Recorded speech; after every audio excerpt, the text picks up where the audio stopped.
સ્વાગતમ આપ સર્વ શ્રોતાઓનું. ગત સત્રમાં શ્રીમદ ભગવદ્ ગીતાના પ્રથમ અધ્યાયની ચર્ચામાં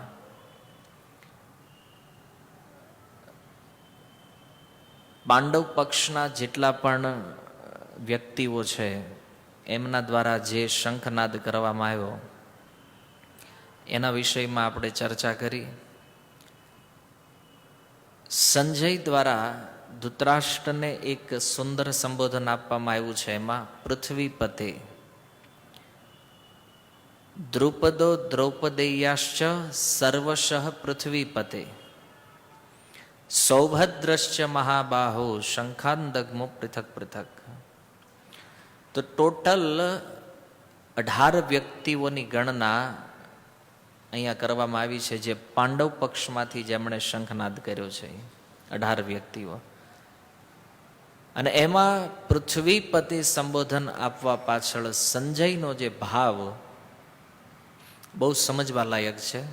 થોડા સમયના અભાવમાં આ શબ્દની વ્યાખ્યા આપણે થોડી છોડી દીધી હતી. પૃથ્વીપતિનું તાત્પર્ય સંજય એ સમજાવવા માગે છે કે હે ધૃતરાષ્ટ્ર, તમે આ સમસ્ત પૃથ્વીના સ્વામી બનવાની ઈચ્છા રાખો છો, હે ને? આ સંપૂર્ણ પૃથ્વી જે છે એને પ્રાપ્ત કરવાની ઈચ્છા રાખો છો, પણ મૂળ વાત એ છે કે એ તમારા હાથમાં લાગવાની નથી. પૃથ્વીપતે તમે રાજા છો, હે ને? અને રાજાને ભૂપાલ કહેવામાં આવે છે. ભૂ માને જમીન, ભૂમિ, અને પાલનો અર્થ છે જેનું પાલન કરે છે. તો અત્યારે તમે રાજાના સ્થાન ઉપર છો, પણ છતાં તમે આ પૃથ્વીને પ્રાપ્ત નહીં કરી શકો. શું કામ? કારણ કે આ પૃથ્વીના અસલી સ્વામી જે છે એ કોણ છે? ભગવાન કૃષ્ણ છે. અને એ ભગવાન અત્યારે કોના પક્ષમાં ઊભા છે? પાંડવોના પક્ષમાં છે. એટલા માટે જે અસલી સ્વામી છે, વાસ્તવમાં જે સ્વામિત્વની સ્થિતિમાં છે, એ ભગવાન છે. આ વાત જન સામાન્યને સમજવા માટે બહુ જરૂરી છે. હરેક વ્યક્તિ કોઈને કોઈ સ્થાનના પોતાને સ્વામી સમજે છે, પોતાને માલિક સમજે છે, પણ અંતતઃ વાત એ છે કે અંતે જે બધું ભગવાનનું છે, અને મૃત્યુ પછી એ અનુભૂતિ કરાવી જ દે છે આપણને આ કાળ, કે ગમે એટલો પ્રયાસ કરીને તે વ્યક્તિ સુખી થવાનો પ્રયાસ કરે છે, ગમે એટલો પ્રયાસ કરીને વ્યક્તિ વધારેમાં વધારે સંપત્તિઓનો માલિક બનવાની ઈચ્છા રાખે છે, પણ મૃત્યુ સમયે એક ઝટકામાં બધું સમાપન થઈ જાય છે. બહુ બહુ મહેનત કર્યા પછી તે આપણે એ વસ્તુઓને ભોગવી શકતા નથી. તો સંજય ધૃતરાષ્ટ્રને સમજાવે છે કે બહુ મહેનત કરી તે, હે ને? ત્યાં સુધી કે બચપણથી તમને રાજા બનવાની ઈચ્છા હતી, પણ સમયનું ચક્ર કાંઈક એવું ચાલ્યું કે તમે રાજા ન બની શક્યા. અને તમે રાજા ન બન્યા તો તમારા જે સંતાનો છે, તમારા જે પુત્રો છે, એને રાજા બનાવવા માટે તમે એટલા ષડયંત્રો કર્યા, પણ અંતે પરિણામ શું નીકળ્યું છે? કે તમારા પુત્રો સુખેથી આનો ભોગ કરી શકે એમ નથી. કારણ કે ગમે એટલી મહેનત વ્યક્તિ કરે, તમે વિચાર કરો કે આ ધૃતરાષ્ટ્રએ કેટલી નીતિ એણે વાપરી હશે, એમાં કેટલું એણે કૂટનીતિથી કાર્ય કર્યું હશે. તો આજે મહાભારત જેવા એક મહાન યુદ્ધની પરિસ્થિતિ નિર્માણ થઈ ગઈ. અને મહાભારત યુદ્ધની અંદર વિજય પ્રાપ્ત થશે એવા ભાવ સાથે આ બધા કૌરવો સહિત એમની જે સેનાઓ હતી એ ત્યાં ઉપસ્થિત થઈ છે. તો એક વિચારણીય વાત અહીંયા એ સંજય બતાવી રહ્યા છે પૃથ્વીપતે કહીને, કે તમે આ પૃથ્વીના માલિક બનવાની ઈચ્છા રાખો છો, પણ તમારી આ ઈચ્છા કોઈ દિવસ પૂર્ણ થવાની નથી. ગમે એટલી મહેનત અને ગમે એવડો પ્રયાસ, મૃત્યુ હરેક વસ્તુને ખતમ કરી નાખે છે. માની લો કોઈ પૈસાવાળો વ્યક્તિ છે, એને હવે ધનની આમ જરૂર ન હોય, પણ એ નંબરમાં લડતા હોય, પછી હે કે આપણે પહેલા નંબરે છીએ તો ત્યાંથી નીચે ન વહી આવીએ. હે કારણ કે જે માણસ પાસે હજારોની સંખ્યામાં કરોડ રૂપિયા હોય, માનો 500 કરોડ, 1000 કરોડ, 5000 કરોડ, 10,000 કરોડ, તો તમને શું લાગે છે ખાવા હાટું મહેનત કરે છે? આવા જેની પાસે અતિ ધન જેની પાસે આવી ગયું છે, તો એ માણસ મહેનત શું કામ કરે છે? રાત દિવસ એ લોકો ઓફિસે જાય છે, શું કામ જાય છે? એને તો મોજ આવી જવી જોઈએ ને કે હવે થઈ ગયું છે ભાઈ, આરામથી બેહો અને આનંદ કરો. એ નહીં કરે, ઉલટાના યોર બિઝી થઈ જાય. શું કામ? કારણ ઓલો નંબર જે છે ને એ ડાઉન ના આવવું જોઈએ. કારણ કે બિલ ગેટ્સ પહેલા સ્થાન ઉપર હોય તો એનું સ્થાન માની લો બીજો કોઈ વ્યક્તિ લઈ લે ઘડીક, તો પછી ગેટ્સને ઊંઘ નહીં આવે. ઘડીક એ વિચાર છે કે મારી કંપની ફર્સ્ટ નંબર ઉપર કેવી રીતે રહે, એનો પ્રયાસ એના માટે ચાલે છે. પણ માની લો બિલ ગેટ્સનું મૃત્યુ થઈ ગયું પછી ખેલ ખતમ. દુર્યોધનને એ વાત મનમાં બેઠતી નથી કે નથી ધૃતરાષ્ટ્રને એ વાત મનમાં બેસતી કે આટલો પ્રયાસ કર્યા પછી તે આ રાજ્ય હાથમાં આવશે કે નહીં, એક સંભાવના બનેલી છે, તો આ મિથ્યા પ્રયાસ છોડી દેવો જોઈએ. બહુ બધા ઓપ્શન હતા, બહુ બધા ચાન્સ હતા, પણ એ વસ્તુ બની નહીં અને આ લોકોએ પોતાનો પ્રયાસ જારી રાખ્યો. પ્રયાસના અંતે યુદ્ધનું નિર્માણ થયું અને યુદ્ધની શરૂઆતમાં બંને પક્ષોના શંખ ફૂંકાઈ ગયા છે. હવે કૌરવ પક્ષમાંથી શંખનાદ થઈ ગયો, પાંડવોના પક્ષમાંથી શંખનાદ થઈ ગયો. પણ બંને સેનાઓનો શંખનાદ થયા પછી રિઝલ્ટ શું નીકળ્યું એ આ શ્લોકમાં પ્રસ્તુત કરવામાં આવ્યું છે. રિઝલ્ટ એ નીકળ્યું સઘોષો ધાર્તરાષ્ટ્રાણામ. સઘોષો ધાર્તરાષ્ટ્રાણામનો અર્થ છે કે શંખોના અવાજને સાંભળીને ધાર્તરાષ્ટ્રાણામ, એક બહુ મહત્વપૂર્ણ શબ્દ અહીંયા સંજય પ્રયોગ કરે છે, ધાર્તરાષ્ટ્રાણામ. ધાર્તરાષ્ટ્રાણામનો અર્થ શું અહીંયા પ્રભુપાદે લખ્યો છે? ધૃતરાષ્ટ્રના પુત્રો. હવે માની લો આપણે ધૃતરાષ્ટ્રને કથા સાંભળાતા હોય અને એને એમ કેવી કે ધૃતરાષ્ટ્રના પુત્રો જે છે એને આમ થઈ ગયું કે તેમ થઈ ગયું, તો હામાં હામી નામ લઈને તો ન કહેવું જોઈએ ને કમસે કમ. સંજય ધૃતરાષ્ટ્રને સંભળાવી રહ્યા છે કે કુરુક્ષેત્રના યુદ્ધ ભૂમિમાં શું થઈ રહ્યું છે, અને એના ઉત્તરમાં સંજય એને કથા કહેવા જઈ રહ્યા છે. પણ અહીંયા ધાર્તરાષ્ટ્રાણામનો અર્થ આપણા આચાર્યો કંઈક જુદો લખે છે. ધાર્તરાષ્ટ્રાણામનો અર્થ છે જે છળપૂર્વક, કપટપૂર્વક જે રાજ્યને પ્રાપ્ત કરવાનો પ્રયાસ થઈ રહ્યો છે, તો સંજય એ કહે છે કે એ પ્રયાસ તમારો સફળ થવાનો નથી. અથવા જેણે બહુ છળ કરીને આ યુદ્ધની સ્થિતિ નિર્માણ કરી છે, એવું વિચાર કરીને કે અમારો વિજય થઈ જશે, છતાં જીત એની થવાની નથી. કારણ શું છે તમે જાણો છો? એક પ્રશ્ન તો મહાભારતમાં વિચારણીય છે કે કૌરવોના પક્ષમાં કેટલા સૈનિકો હતા? કૌરવ પક્ષની સેના કેટલી હતી? 11 અક્ષોહિણી. અને પાંડવોની 7. ટોટલ કેટલી થઈ? 18. તો એક પ્રશ્ન થાય ને, ધૃતરાષ્ટ્રની પાસે 11 અક્ષોહિણી સેના કેમ થઈ હશે? તો વિચારવા જેવું છે કે નથી? તમે ક્યારે વિચાર કર્યો કે આ અધર્મી છે, અધર્મના પક્ષમાં રહ્યો છે હંમેશા, તો એની સેનામાં વધારો કેવી રીતે થયો?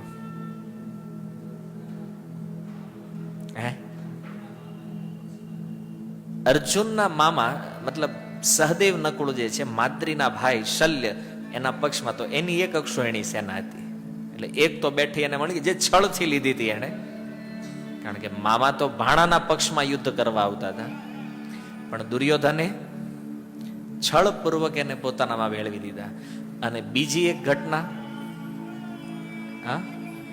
નારાયણી સેના દ્વારકામાંથી જે દુર્યોધને પ્રાપ્ત કરી 1 અક્ષોહિણી, એટલે 2 થઈ ટોટલ. તો હજી 9 વાહે વધી, 9 ભેગી કરી એને. તો 9 અક્ષોહિણી સેના એની પાસે ભેગી થવાનું કારણ એ છે પાંડવો જ્યારે વનમાં ગયા ત્યારે દુર્યોધને એક વિચાર કર્યો. દુર્યોધનના મનમાં એક આઈડિયા આવ્યો. દુર્યોધને વિચાર કર્યો કે આ યુધિષ્ઠિર જે છે તો હરેક વ્યક્તિઓ એની પાછળ શું કામ હાલે છે? હરેક વ્યક્તિ યુધિષ્ઠિરને રાજા શું કામ માને છે? શા માટે પ્રજા એને સપોર્ટ કરી રહી છે? તો એને એક વાત જાણવા મળી કે આ યુધિષ્ઠિર જે છે ને એ પ્રજાનું હિત એ જ એના માટે સર્વોપરી કર્તવ્ય છે, પ્રજાનું હિત. અને પ્રજાના હિત માટે યુધિષ્ઠિર કાંઈ પણ કરવા તૈયાર છે. તો દુર્યોધને નક્કી કર્યું કે પ્રજા જો મારા પક્ષમાં આવી જાય તો ભાઈ મારે કોઈ ટેન્શન રહેશે નહીં. એટલે જેવા પાંડવો વનમાં ગયા એવું એણે પ્રજાપાલન શરૂ કરી દીધું. મહાભારતમાં આ વર્ણન છે કે દુર્યોધન એક સારો પ્રજાપાલક રાજા હતો. આમ ભલે સ્વભાવથી દુષ્ટ હતો, પણ તમે આખા મહાભારતમાં કે એના ઉપર બનેલી કોઈ સિરિયલોમાં તમે એ નહીં સાંભળ્યું હોય કે નહીં જોયું હોય કે દુર્યોધન દ્વારા કોઈ પ્રજા ક્યારેય દુઃખી થઈ છે. એટલું પ્રજાને સુખ આપ્યું, એટલી પ્રજાને સાચવી કે પ્રજાને થઈ ગયું નહીં રાજા દુર્યોધન બને તો એમાં કાંઈ વાંધો નથી, આ રાજા ચાલે એમ છે. અને એટલા માટે એને સપોર્ટ એટલો બધો પ્રાપ્ત થયો અન્ય રાજાઓથી કે 9 અક્ષોહિણી સેના મહાભારતનું યુદ્ધ થાય કે ન થાય એ ઓલરેડી 9 અક્ષોહિણી સેના જે છે એ દુર્યોધનના પક્ષે લડવા માટે તૈયાર હતી. કેવલ દુર્યોધનના વ્યવહારને જોઈને, એના પ્રેમને જોઈને. એટલો અદ્ભુત પ્રેમ એણે એ લોકો સાથે કર્યો. તો દુર્યોધનનો આ ગુણ જે છે ને એ શીખવા જેવો છે. યદિ કોઈ વ્યક્તિને તમે તમારા પોતાના પક્ષમાં લેવા માંગો છો તો એની સાથે પ્રેમથી વ્યવહાર કરો. એટલે એ માણસ ઓલરેડી ભળી જાય. વ્યવહાર બહુ મહત્વપૂર્ણ વિષય રહ્યો છે મહાભારતની અંદર. અને દુર્યોધનનો એ સારો વ્યવહાર એ જ એકમાત્ર કારણ છે કે એની સેના 11 અક્ષોહિણી થઈ. 11 અક્ષોહિણી થઈ ગઈ સેના. અને જ્યારે એમની સેના દ્વારા શંખનાદ કરવામાં આવ્યો તો એના પ્રત્યુત્તરમાં તમે જુઓ, સંજયે કૌરવ પક્ષના કેટલા યોદ્ધાઓની ચર્ચા કરી છે? કૌરવ પક્ષમાંથી કોણે શંખ વગાડ્યો? ભીષ્મ પિતામહે. બીજા કોઈ નહીં. કોણે? દ્રોણાચાર્ય. પછી વાગ્યા, પણ પછી સંજયને બહુ મૂડ ન થયો એનું વર્ણન કરવાનું. કેટલા લોકોએ કુલ્લી શંખ વગાડ્યા, પણ એણે તરત પાંડવોની સેનામાંથી 18 વ્યક્તિઓનું વર્ણન કરી નાખ્યું વાત વાતમાં, 2 કે 3 શ્લોકોમાં. 18 યોદ્ધાઓએ શંખનાદ કર્યો. તો 18 વ્યક્તિઓનો શંખનાદ, તો એનું વર્ણન બહુ ઉત્સાહથી કર્યું એણે. કે ભગવાન કૃષ્ણએ પોતાનો દિવ્ય શંખ વગાડ્યો, અર્જુને પોતાનો દિવ્ય શંખ વગાડ્યો, ભીમે પોતાનો મહાશંખ જે છે એનો નાદ કર્યો, યુધિષ્ઠિર મહારાજે અનંત વિજય. આ એક પછી એક નામો એટલા ઉત્સાહથી યુધિષ્ઠિર મહારાજે વર્ણન કર્યું. અને ધૃતરાષ્ટ્રને માનો એ કહેવા માંગે છે કે ધૃતરાષ્ટ્ર તું અહીંથી જ સમજી લે જીત કોની થવાની છે. તો અહીં ભલે સાંભળવા બેઠો છો સામે, પણ એ નક્કી છે કે આમાં દુર્યોધનનું તો કંઈ થવાનું નથી. તો શંખનાદના આધારે મહાભારતનું રિઝલ્ટ નક્કી કરે છે સંજય. અને વિચાર કરો કે 18 વ્યક્તિઓએ શંખનાદ કર્યો, એનો અર્થ કે 18 તો નહીં કર્યો હોય ટોટલ, ઓર અનેક યોદ્ધાઓ હતા, પણ પાંડવોની સેનાનો શંખનાદ એટલો ભવ્ય હતો, એટલો દિવ્ય હતો કે કૌરવ સેના જે છે ધાર્તરાષ્ટ્રાણામ હૃદયાની વ્યદારયત.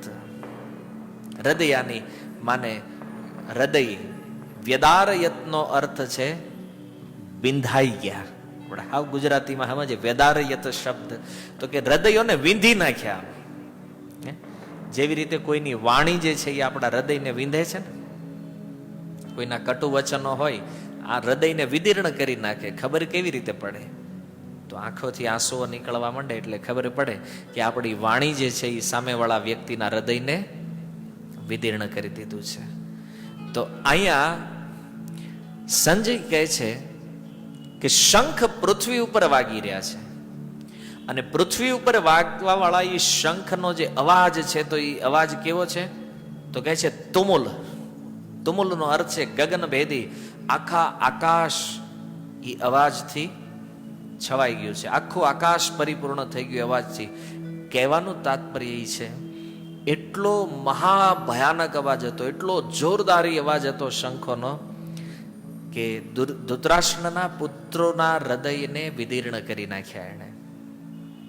એ શંખનાદ એવો ગજબ થયો કે કૌરવોની સેનામાં 100 ભાઈઓ નહીં, આખી સેનાની અંદર એવું થઈ ગયું કે કદાચ દુર્યોધન જો માની જાય ને તો આ યુદ્ધ અહીંયા રોકી દેવું જોઈએ.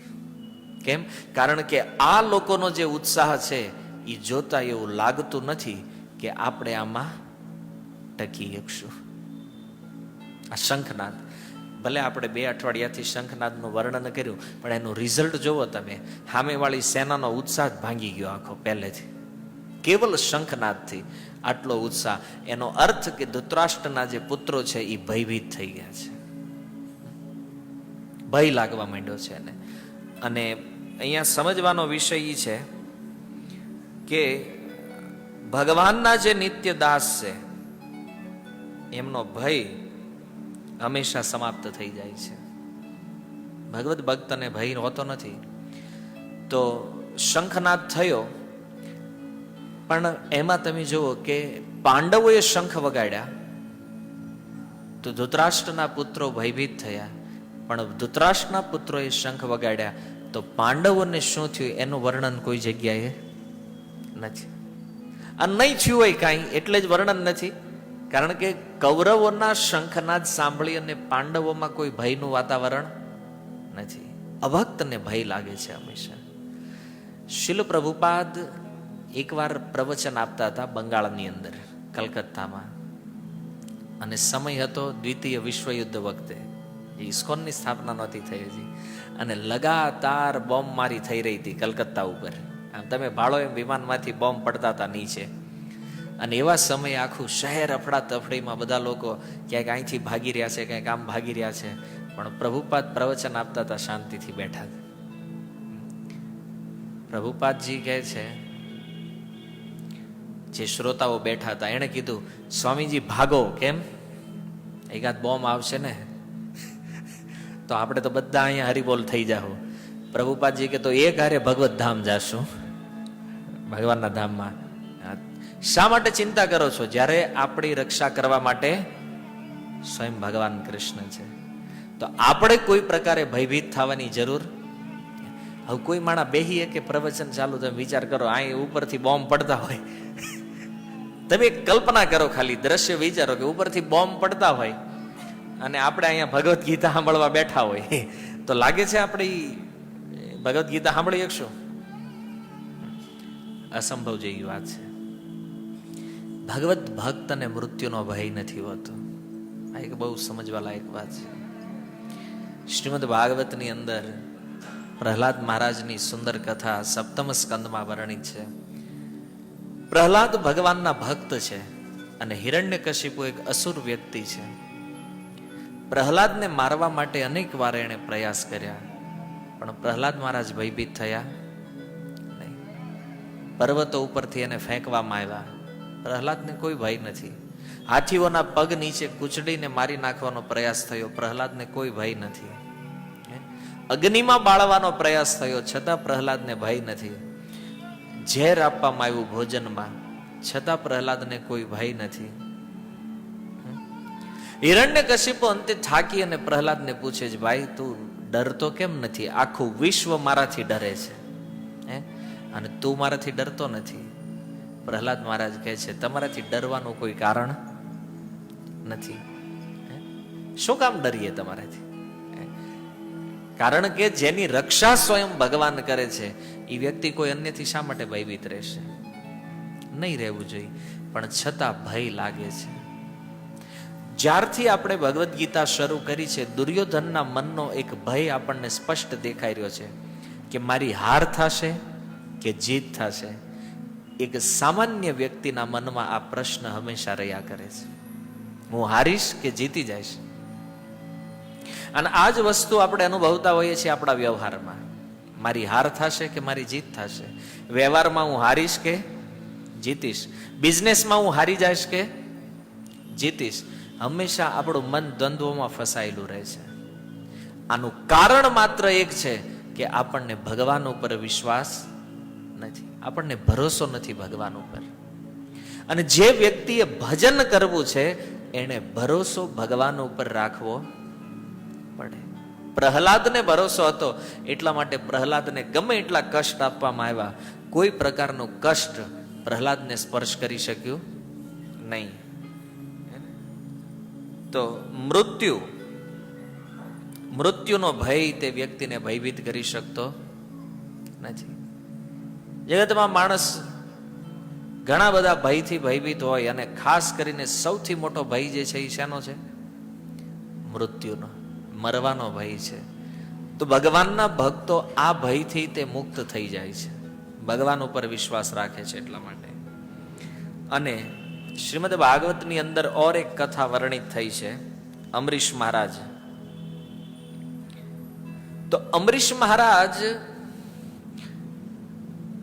એનાથી એકવાર એક આયોજન થઈ ગયું.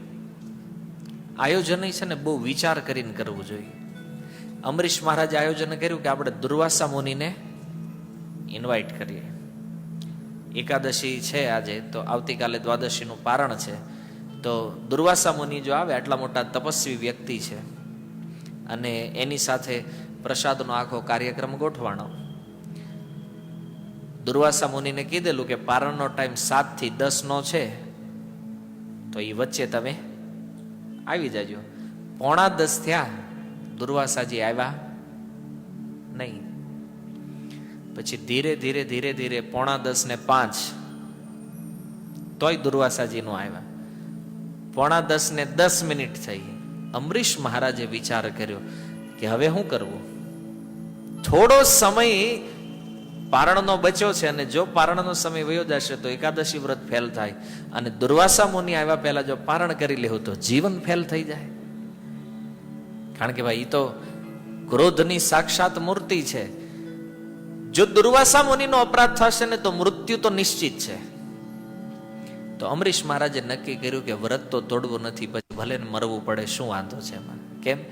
કારણ કે મેં પહેલા કીધું, ભક્તને મૃત્યુનો ભય હોતો નથી. અમરીશ મહારાજે એના જે બ્રાહ્મણો હતા એની સલાહ લીધી અને કીધું શું કરવું જોઈએ આ સમય. તો કે કામ કરો, પાણી લઈ લ્યો થોડું, કારણ કે પાણી બેયમાં આવે, અન્નમાંય તે અને જળમાંય તે. એ અન્ન ગણાય અને જળય, એટલે પાણી પીવાથી પારણ થઈ ગયેલું ગણાય અને અન્ન ખાધેલું ગણાય નહીં. તો ખાલી એક ઘૂંટડો પાણી પીધું એણે, જે ભગવાનને ઓફરિંગ થયેલું હતું તુલસી પત્રથી. એક ઘૂંટડો પાણી એણે પી લીધું, અને પછી દુર્વાસા મુનિની રાહ જોવા માંડ્યા. 10 વાગ્યા, પારણનો સમય પૂર્ણ થયો. 10 વાગે ને 2 મિનિટે દુર્વાસાજી હાજર થયા. હવે ખબર નથી દુર્વાસાની મનમાં શું ખૂજ્યું છે, ભાઈ પારણનો જે સમય તો આવી જવું જોઈએ ને, એ ટાઈમે કોઈ આપણને ઇન્વિટેશન આપ્યું છે. તો દુર્વાસાજીએ લેટ કર્યું. હવે કોઈ કારણ જાણ્યું નહીં, કોઈ પૂછપરછ કરી નહીં, અને સીધું જ એને જેવી ખબર પડી કે અમરીશ મહારાજે પારણ કરી લીધું છે, તો પોતાની જટા જે હતી એક જટા તોડી અને જમીન ઉપર પટકી એમાંથી એક કૃત્યા પ્રગટ કરી. કૃત્યા એક રાક્ષસી, જે અગ્નિની સમાન જ્વાલા અંદરથી નીકળતી હતી, એની એવી ભયાનક રાક્ષસી પ્રગટ કરી. અને એ રાક્ષસીને આદેશ આપવામાં આવ્યો કે આ જે રાજા છે એને ખતમ કરી નાખ. પણ જેવી એ કૃત્યા અમરીશ મહારાજને મારવા જાય છે, એ જ સમયે ભગવાનનું સુદર્શન ચક્ર આવીને એ કૃત્યાને ખતમ કરી નાખે છે. અને એને ખતમ કરી અને પછી એ સુદર્શન ચક્ર કોની પાછળ પડ્યું? દુર્વાસાજી વાહે. હવે કથા આપણે જાણીએ છીએ કે દુર્વાસા મુનિ આગળ, ચક્ર પાછળ, બ્રહ્માના લોકમાં, ઇન્દ્રના લોકમાં, શિવજીના લોકમાં, અંતે વૈકુંઠ સુધી પરિભ્રમણ કર્યું, પણ દુર્વાસાજીનો ક્યાંય મેળ પડ્યો નહીં. અંતે ભગવાન વિષ્ણુ દ્વારા રસ્તો બતાવવામાં આવ્યો કે મારો જે ભક્ત છે ને અમરીશ, એની શરણમાં જઈ અને જો ક્ષમા પ્રાર્થના કર તો આમાંથી તું બચી જઈશ. તો દુર્વાસા મુનિએ આવી અને અમરીશ મહારાજની પ્રાર્થના કરી. અમરીશ મહારાજના ચરણોમાં ક્ષમા યાચના કરી અને અપરાધથી મુક્ત થયા. આ કથાની અંદર એક સમજવાલાયક વિષય એ છે કે ચક્ર દુર્વાસા મુનિની પાછળ પડ્યું, પણ એ ચક્રે દુર્વાસા મુનિને મારવાનો પ્રયાસ કર્યો. કારણ કે એ તો એક ભક્ત છે, ગણો તો તમે એક તપસ્વી વ્યક્તિ છે, સિદ્ધ છે, તો એ ભગાવી દીધા એટલા, પણ એને મારવાની ટ્રાય ન કરી સુદર્શન ચક્રે. એ પછી સુદર્શન ચક્રથી ફરતા ફરતા જ્યારે ત્યાં આવ્યા, અમરીશ મહારાજની ક્ષમા પ્રાર્થના કરી એમણે, અને એ ચક્રથી એમને મુક્તિ પ્રાપ્ત થઈ. કહેવાનું તાત્પર્ય એ છે કે દુર્વાસા મુનિએ મારી નાખવાનો પ્રયાસ કર્યો અમરીશ મહારાજને, છતાં એ સ્થાનમાંથી એક તલ ભારે તેણે ભાગવાનો પ્રયાસ કર્યો નહીં. ઉલટાનું ભગવાનના સુદર્શન ચક્રએ આવી અને એની રક્ષા કરી. તમે વિચાર કરો, એને ભગવાન ઉપર કેટલો ભરોસો છે, કેટલો દ્રઢ વિશ્વાસ છે કે ભગવાન મારી રક્ષા કરે છે. કરી ભગવાને.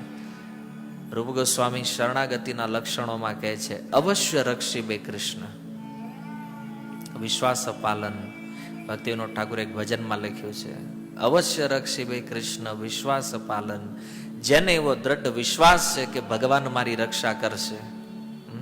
શરણાગતિના જે 6 લક્ષણો બતાવ્યા છે, 6 લક્ષણ શરણાગતિથી કોઈ વ્યક્તિ ભગવાનને શરણાગત થઈ જાય, એની પ્રાર્થના ભગવાન સાંભળે છે. ઘણી વાર કથાઓ સાંભળીને આપણા મનમાં પ્રશ્ન થાય કે એ તો અમરીશ મહારાજ હતા તો એની રક્ષા ભગવાને કરી, આપણી થોડી કરે. રક્ષા ભગવાન આપણી કરે, પણ આપણામાં ઈ શરણાગતિ નથી, જે શરણાગતિ અમરીશ મહારાજમાં છે નથી આપણી અંદર. એટલા માટે ભગવાન આપણી પ્રાર્થના સાંભળતા. ઘણા લોકોના મનમાં વિચાર આવે ભક્ત થયા પછી તે કે ભગવાન જો બધા ભક્તોની વાત સાંભળે છે તો આપણી કેમ નહીં? આપણી વાત શું કામ નથી સાંભળતા ભગવાન? કારણ કે આપણે ભગવાનને શરણાગત છીએ, આપણે માયાને શરણાગત છીએ, જગતમાં માયાના અલગ અલગ સ્વરૂપને શરણાગત છીએ. એટલા માટે ભગવાન આપણી વાત સાંભળતા નથી. એટલા માટે ભગવાન આપણને બચાવવા માટે અહીંયા પ્રગટ થતા નથી. વિશ્વાસ પહેલા ભગવાન ઉપર મૂકવો પડશે. અને સૌથી શ્રેષ્ઠ ઉદાહરણ યદી જોવામાં આવે ભક્તોના ભયથી મુક્ત રહેવાનું. કારણ કે આ 2 એક્ઝામ્પલમાં તો થોડું સમજવામાં ટફ લાગે છે આ સિદ્ધાંતને, પણ એક કથા ભાગવતમાં એવી છે કે જેને સાંભળ્યા પછી વ્યક્તિને વિશ્વાસ થઈ જાય કે ભગવાનનો ભક્ત જે છે એને કોઈ દિવસ એના હૃદયમાં કોઈ પ્રકારનો ભય હોતો. અને એ છે વૃત્રાસુરજી. 6ઠા સ્કંદમાં એક અસુરની કથા છે જેનું નામ છે વૃત્રાસુર. અને આ વૃત્રાસુરજી છે ને એ પૂર્વ જીવનમાં ભગવાનના ભક્ત હતા, જેનું નામ છે રાજા ચિત્રકેતુ. અને એ જ જીવનમાં એને ભગવાનનું દર્શન થઈ ગયું ભજન કરતા કરતા, પણ પાર્વતીજીના શ્રાપના કારણે એને બીજા જન્મમાં અસુર બનવું પડ્યું. પાર્વતીજીએ શ્રાપ આપી દીધો, અસુર થઈ જવાનો ચિત્રકેતુને. અને રાજા ચિત્રકેતુ જેવા અસુર બન્યા ત્યારે એનું નામ થયું વૃત્રાસુર. અને એવા મહાભયાનક અસુર ઇન્દ્રએ ભગવાનની શરણાગતિ લીધી. ભગવાનના શરણમાં જઈ અને ઇન્દ્ર કહે છે કે પ્રભુ આ અસુરથી મારી રક્ષા થાય એવો કંઈક ઉપાય કરો. કારણ કે એટલું એનું સ્વરૂપ મોટું હતું કે એ પૃથ્વી ઉપર ઉભા હોય ને તો એનો મુગટ જે છે એ એના મુકુટની જે અણી હતી ને એ છેક સ્વર્ગ લોકને ટચ થઈ જતી હતી. તમે કહેશો આવું સ્વરૂપ કેવું છે આટલો મોટો અસુર? તો ભાગવતમાં લખ્યું છે, સુખદેવ ગોસ્વામી કહે છે એટલું વિશાળકાય શરીર એનું. ભગવાને ઇન્દ્રને કીધું કે તને જો કોઈ વ્યક્તિ જે પુણ્યવાન સિદ્ધ વ્યક્તિ પોતાના હાડકાઓનું દાન આપે, હડ્ડીઓનું, અને એ જે હાડકાઓ છે, હડ્ડી છે, એમાંથી વિશ્વકર્મા દ્વારા એક અસ્ત્ર બનાવવામાં આવે અને એ અસ્ત્ર લઈ અને જો અસુરને મારવા તું જા તો આ અસુરનો વધ એનાથી થઈ જશે. ભગવાન કહે છે ઇન્દ્રને. ઇન્દ્રએ કીધું કે એવું કોણ છે જે પોતાના હાડકા આપી દે મને? તો ભગવાને કીધું કે દધીચી નામના એક ઋષિ છે પૃથ્વી ઉપર, તું એની પાસે જા અને એને જઈને કહી દે તો એ પોતાનું શરીર આપી દેશે. ઇન્દ્ર ઇત્યાદિ દેવતાઓ મળી અને દધીચી મુનિના આશ્રમે આવ્યા અને દધીચીજીને કીધું કે એક વસ્તુ માગવા આવ્યા છીએ, તમારી ઈચ્છા હોય તો. દધીચીએ કીધું કાંઈ વાંધો નહીં, માગી લો. તો કે તમારું શરીર, તમારા હાડક્યા જોઈ છે. હવે હાડક્યા કોઈના કાઢી નાખો બોડીમાંથી તો થોડી ને જીવશે બિચારો. ઇન શોર્ટમાં પ્રાણ માગી લીધા એણે. દધીચી મુનિએ વિચાર કર્યો કેટલા સ્વાર્થી છે, પોતાને જીવવા માટે થઈ અને બીજાને મારી નાખે છે. સારા વ્યક્તિનું વ્યક્તિત્વ શું છે કે બીજાને જીવાડવા માટે થઈ પોતાનો પ્રાણ આપી દે. અહીંયા તો પોતે જીવવા માટે થઈ અને એ તે મહાન ભક્તનું શરીર માગી રહ્યા છે. પણ ભક્તને મૃત્યુનો ભય નથી. દધીચીજીએ કીધું કે ભાઈ આ શરીર આમાં એક દિવસ તો મરવાનું છે, આજ નહીં તો કાલે આનું મૃત્યુ તો થવાનું જ છે. અને તમારે જો કામ લાગતું હોય તો ઉપાડો આજ, બીજું શું. સમાધિમાં બેહી ગયા. એક દિવ્ય ગાય આવી અને પોતાની જીભથી એના શરીરને ચાટવા માંડી. ચામડી, લોહી, માંસ બધું ગાય દ્વારા ચાટી લીધું. ત્યારે જે હાડપિંજર બચ્યું અને એ હાડપિંજર આપવામાં આવ્યું વિશ્વકર્માને. વિશ્વકર્માએ એમાંથી 7 આરાવાળા એક હથિયારનું નિર્માણ કર્યું જેને વજ્ર કહેવામાં આવે છે. ઇન્દ્રના હાથમાં જે છે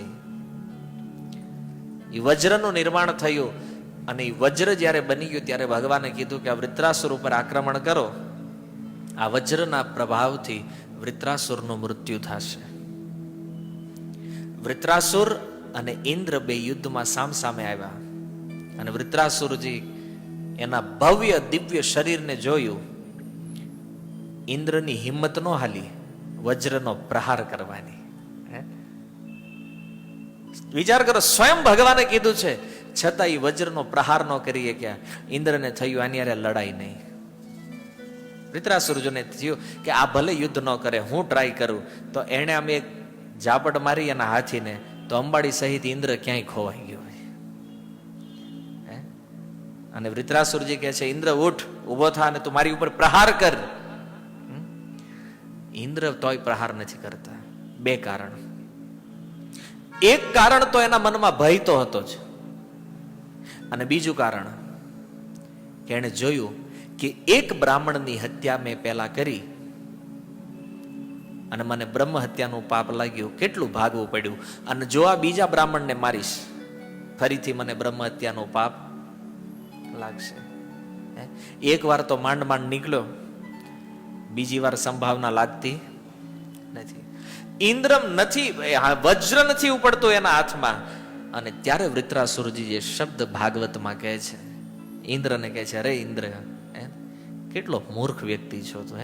પોતાની જાતને ભગવાનનો ભક્ત કહે છો તું, અને એ ભગવાને કીધેલા વચનો ઉપર વિશ્વાસ નથી. સ્વયં ભગવાને તને કીધું કે આ વજ્રથી જો તું મારી ઉપર પ્રહાર કરીશ તો મારું મૃત્યુ થઈ જાય, તો પછી આ વજ્ર ઉઠાવતો કેમ નથી તું?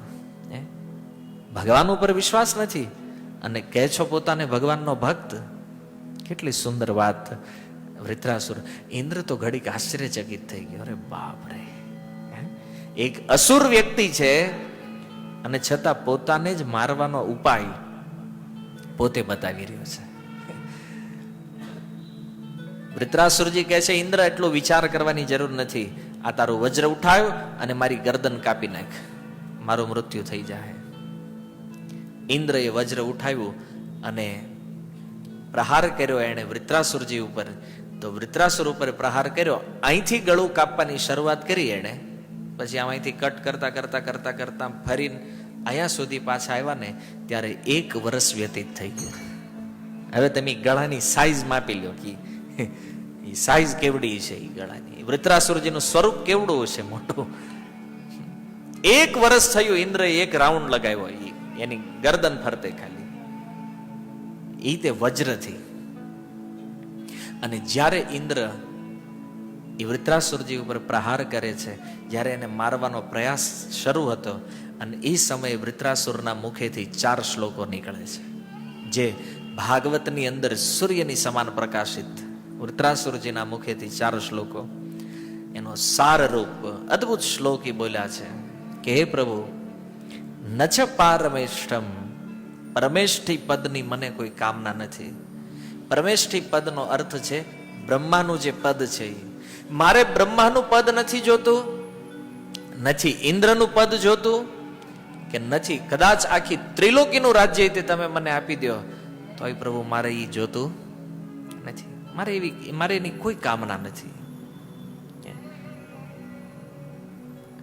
જો તમે મને કંઈક આપવા માંગતા હોય, તમારી એવી ઈચ્છા હોય કે મારે કંઈક દેવું છે, તો એટલું આપો કે જ્યારે મારું મૃત્યુ થઈ જાય અને મારો બીજે ક્યાંય જન્મ થાય તો મને તમારા જે ભક્તો છે, અર્થાત કે ભગવાનના ભક્તોની મિત્રતા, એનો સંગ મને પ્રાપ્ત થાય. આવું વરદાન હું તમારી પાસે માંગુ છું. કેટલી અદ્ભુત સ્તુતિ છે વૃત્રાસુરજી દ્વારા, કે મૃત્યુ ભલે મારું થાય. વિચાર કરો, માણસ મરી રહ્યો છે, મૃત્યુ સામે છે, અને એ સમય એના મુખેથી પ્રાર્થના નીકળી ભગવાન માટે કે દ્વિતીય જન્મ યદી જો મારો થાય તો મને તમારા ભક્ત જે છે એ મિત્રના રૂપમાં પ્રાપ્ત થાય. આ મારી ઈચ્છા છે. કેમ? ભગવાનના ભક્તોની સંગતિ હશે ને તો ગમે એવા માયા અને કાળના પ્રભાવથી બહાર નીકળી જશું, મુક્ત થઈ જાશું. પણ ભગવત ભક્તોની સંગતિ ન હોય અને ત્રિલોકીનું ઐશ્વર્ય આપણી પાસે હોય તો અંતે મૃત્યુમાંથી કોઈ બચાવી શકશે નહીં. આવવા વાળા ભયમાંથી આપણી કોઈ રક્ષા કરી શકશે નહીં. બહુ મોટા ધનવાન વ્યક્તિઓ આ જગતમાં છે, પણ એની પાસે જો ભગવત ભક્તિ નથી કે ભગવાનના ભક્તોની સંગતિ નથી તો એ આખું જીવન પ્રાપ્ત કરેલા ધનનું પરિણામ શું નીકળશે જાણો છો? આગળ ક્યાં તો કૂતરાની યોનિઓ મળશે, કાં તો સુવરોની યોનિઓ મળશે, એને વૃક્ષોની યોનિમાં વયા જાય. ભયાનક પરિણામથી અંજાન છે લોકો. એટલા માટે રાત દિવસ મથે છે, બસ અહીંથી પ્રાપ્ત થઈ જાય, હું આગળ વયો જાઉં, મારી પાસે એટલું હોવું જોઈએ. ધનથી જીવન ચલાવી શકાય, આપણો વ્યવહાર ચલાવી શકાય, પણ ધન જીવનનું લક્ષ્ય નથી. જીવનનું લક્ષ્ય ભગવાન છે, ભક્તિ છે. ધન તો જેટલું ભાગ્યમાં લખ્યું હોય ને એટલું આવી જ જાય, એને ગમે એ રીતે એન કેન પ્રકારેણ. નારદ મુનિ કહે છે સપ્તમ સ્કંદમાં, ધનને પ્રાપ્ત કરવાનો બહુ પ્રયાસ કરવાની જરૂર નથી. જે ભાગ્યમાં છે ને એ ઓટોમેટિક આપણને ગમે ત્યાંથી મન વિચાર ત્યાં લઈ જાય નહીં, તે એ ધન તો આખરે ઊભું કરાવી દે છે.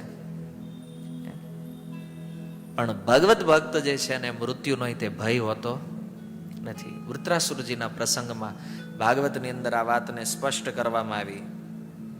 અને આ ભૌતિક જગત જે છે બહુ ભયાનક સ્થાન તરીકે આનું વર્ણન થયું છે. 5 પ્રકારની વસ્તુ જેને પવર્ગ કહેવામાં આવે છે. પવર્ગ, પવર્ગનો અર્થ પ ફ કક્કો આવડે ને, પ ફ બ, પછી જો અટવાણા ને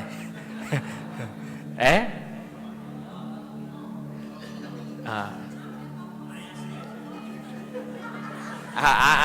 છે. દિવાલ વાળા બહુ સુવિધા, આ સ્કૂલ નો ફાયદો આ ને ભાઈ, ભૂલાઈ ગયું છે તો થોડુંક રિવિઝન થઈ જાય. તો 5 વસ્તુઓ છે પ વર્ગ, આને સમજી લેવું બહુ જરૂરી છે. પ ફ બ ભ અને મ. આ 5 વસ્તુ જે પ વર્ગમાં ફસાયેલા વ્યક્તિઓ છે એ વ્યક્તિ બહુ દુઃખી થાય છે, હંમેશા ભયભીત રહે છે. પ તો આપણે સમજીએ, સૌથી પહેલો પ નો અર્થ છે પરાભવ.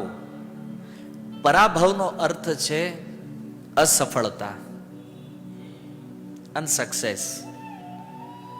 કોઈ પણ વ્યક્તિ આ જગતમાં ગમે એટલો પ્રયાસ કરે એ કોઈ દિવસ સફળ થશે નહીં, ગમે એટલી ટ્રાય કરો. આ જગતમાં તમે કોઈ પણ યોજના શરૂ કરશો, અંતે કાળ બધી યોજનાઓને ફેલ કરી નાખશે. બધી યોજનાઓ ખતમ.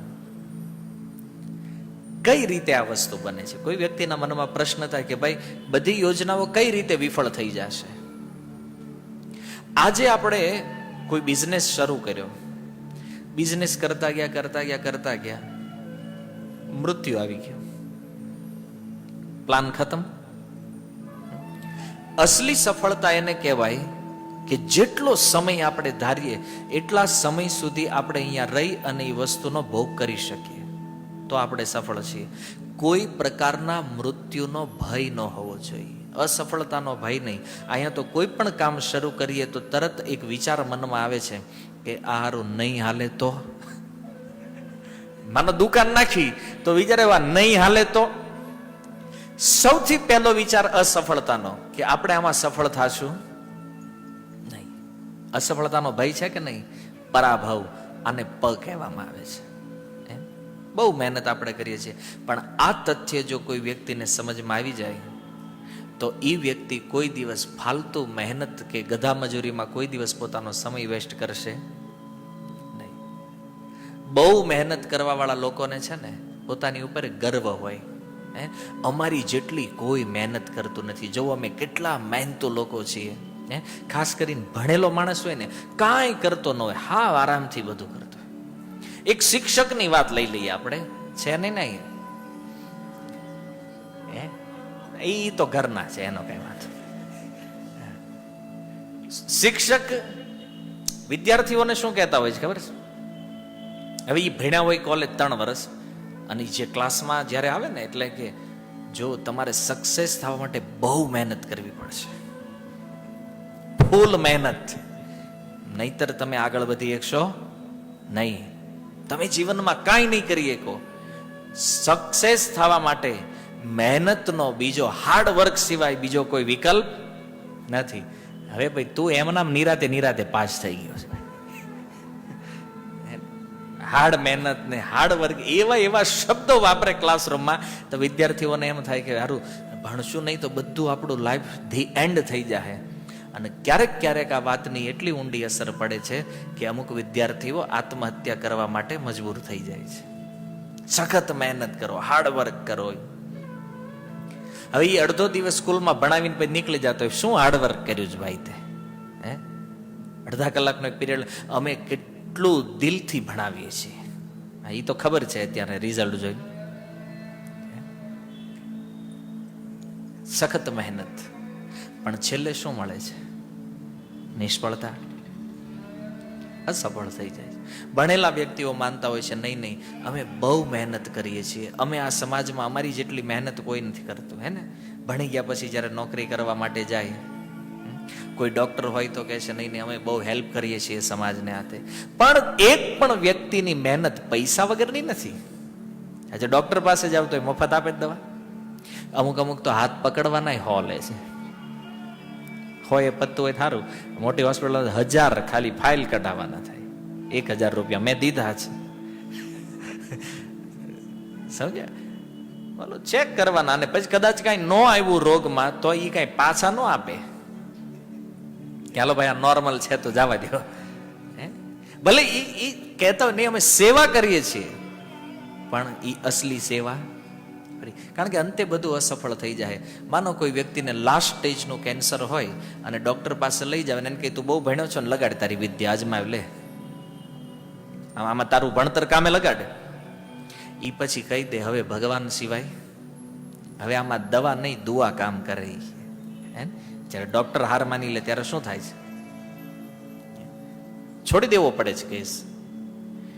એટલે સખત મહેનત એ બધું, પણ છતાં લાગ્યા છે બધા પોતપોતાના ફિલ્ડમાં એટલી આકરી મહેનત કરી રહ્યા છે.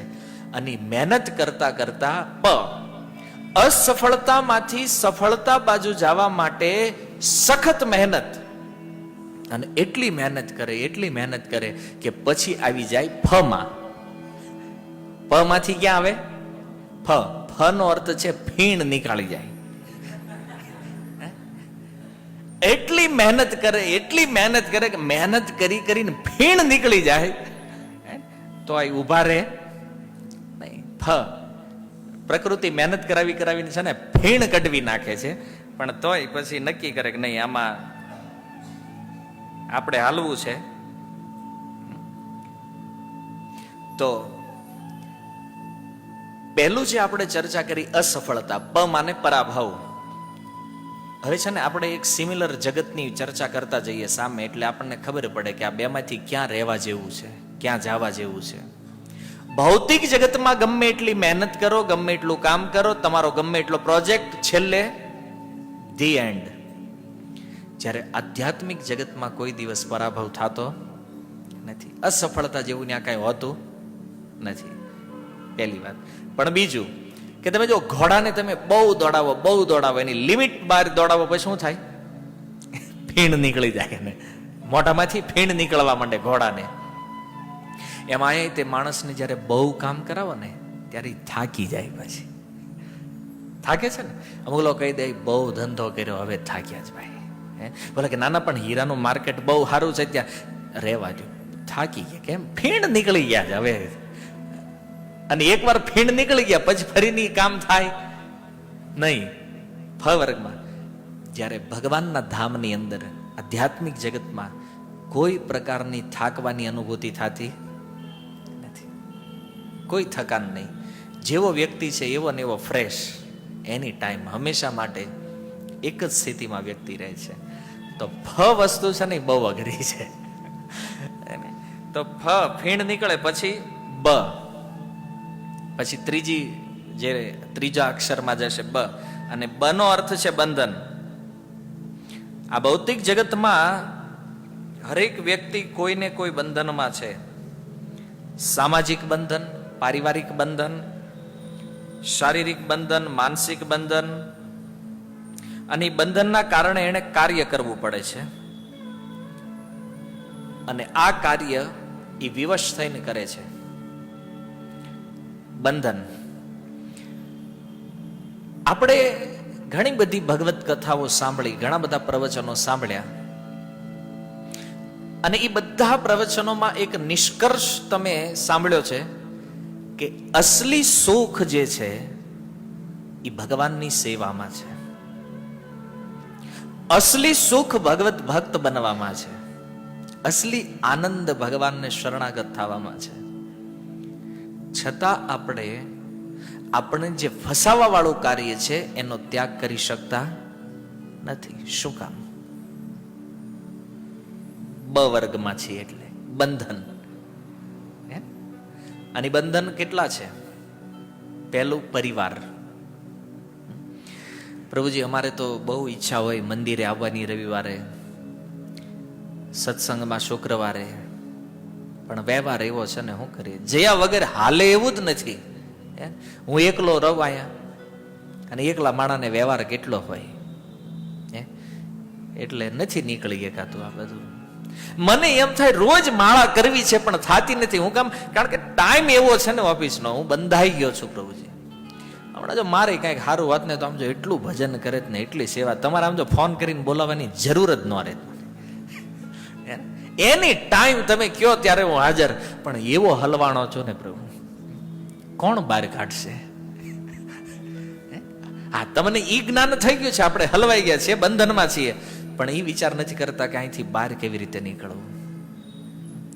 વિવશ થઈને ઘણી વાર તમને એવું થતું હશે કે આ નથી જવા જેવું, નથી કરવા જેવું, પણ છતાં એ કામ કરવું પડે છે, છતાં ત્યાં જવું જ પડે છે. આવું થાય છે? માની લો કે આપણે નક્કી કર્યું, આજ શનિવાર હોય ને રાતે નક્કી કરીએ કે કાલે સવારે મંગળા આરતીમાં મંદિરે, રાધા દામોદર મંદિર જવું છે, અને ફોન આવે શનિવારે રાતે કે ભાઈ આપણા કુટુંબમાં ફલાણા ભાઈના દીકરાની વહુ છે, એનું શ્રીમંત છે, તો સવારે 7 વાગે આપણે એને હાજર થવાનું છે, કરીને બારે જો. હવે મંગળા આરતીમાં જવું કે શ્રીમંતમાં જવું?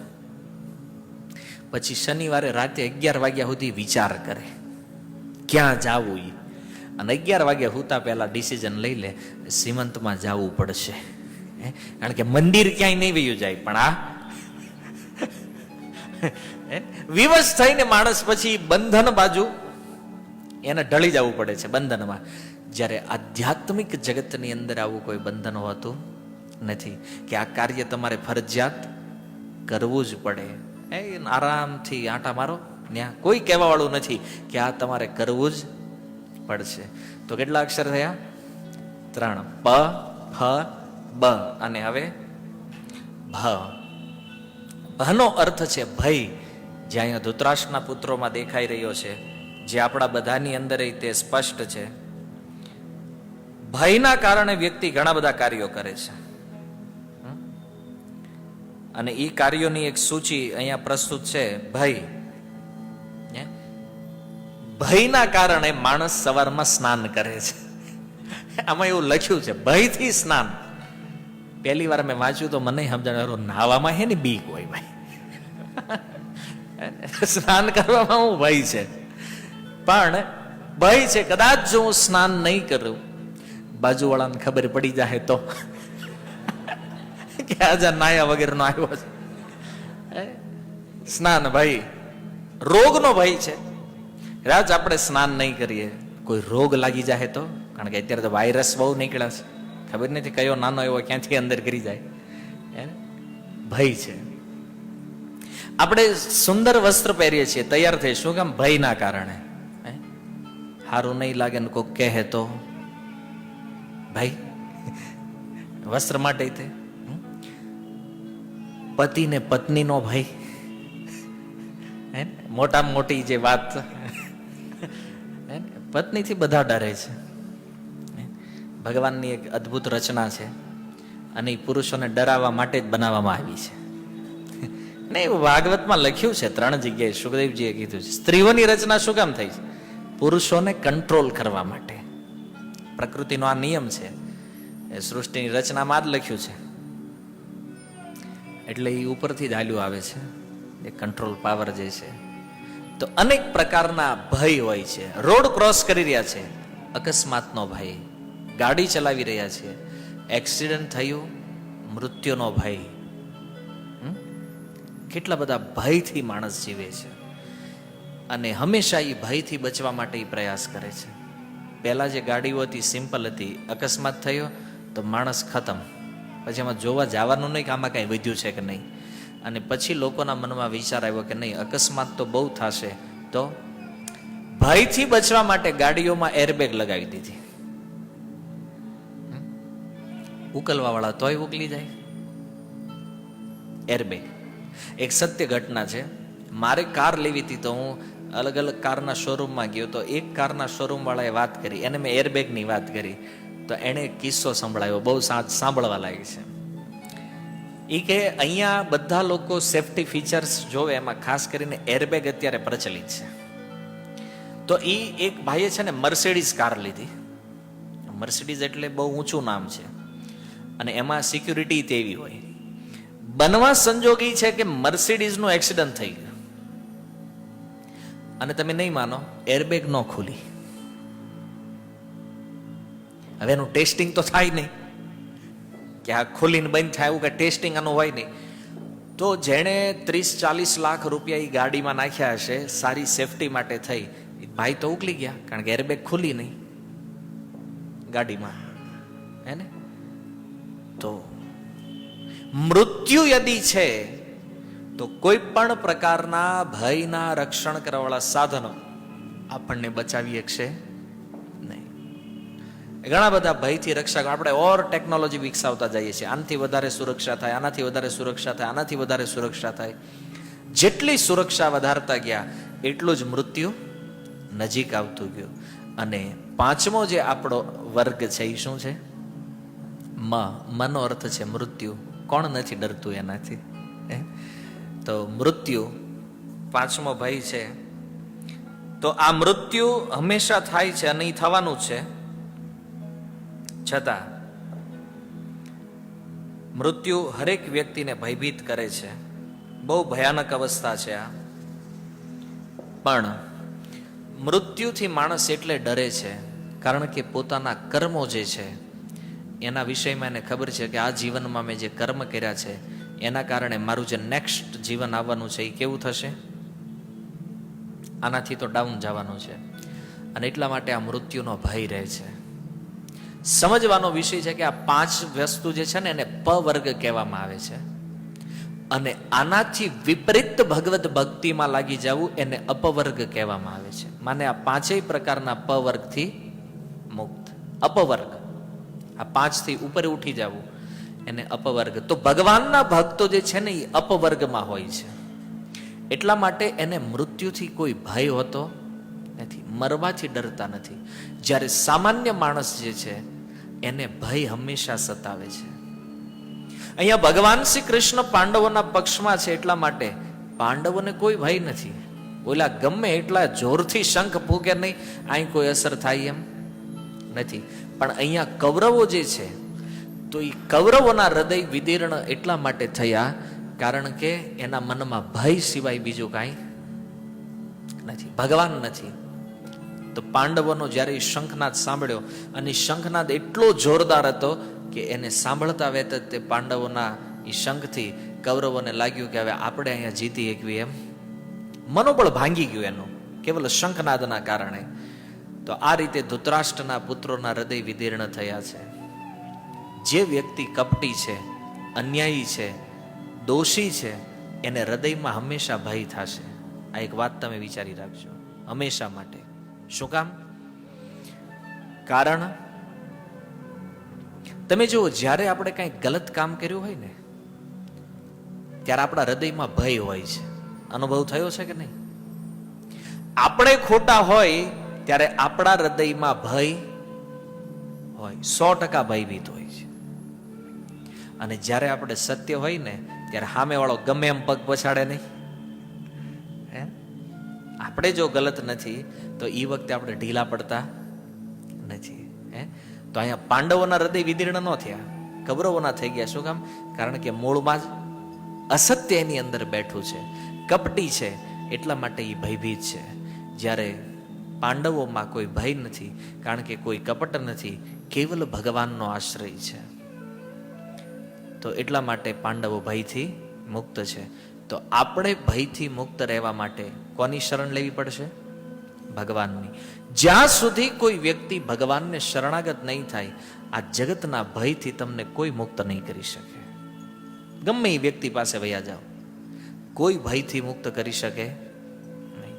ભયથી મુક્ત થવાનો એક જ રસ્તો છે અને એ છે ભગવાનની શરણાગતિ. જો ભગવાનને શરણાગત થઈ ગયા તો ભયથી મુક્તિ આપને આપ થઈ જાય.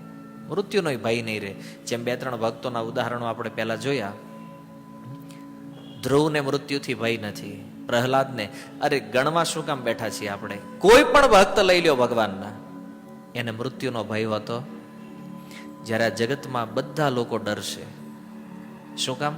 કારણ કે એ શરણાગત નથી. તો ભગવાનની શરણાગતિનું એક જ વિધાન છે, ભગવાનની સામે જઈને કહેવું, હે કૃષ્ણ, હું તમારો દાસ છું, હું તમને શરણાગત છું, તમે મારી ઉપર કૃપા કરો. આવું ભગવાનને કહેવું જોઈએ. કહીએ છીએ ક્યારે? હે કૃષ્ણ, આમી તવ દાસ, હું દાસ છું તમારો. નથી બોલતા આપણે, શરમ લાગે છે આપણને ભગવાનની વાત કહેવામાં કે કૃષ્ણ હું તમારો દાસ છું. શરણાગતિ સ્વીકારો ભગવાનની, કારણ કે ભગવાનથી મોટું અભય આપે એવું આ જગતમાં બીજું કોઈ છે નહીં. હરે કૃષ્ણ હરે કૃષ્ણ કૃષ્ણ કૃષ્ણ હરે હરે, હરે રામ રામ રામ. શીલ પ્રભુપાદ કી, ગૌર પ્રેમાનંદે.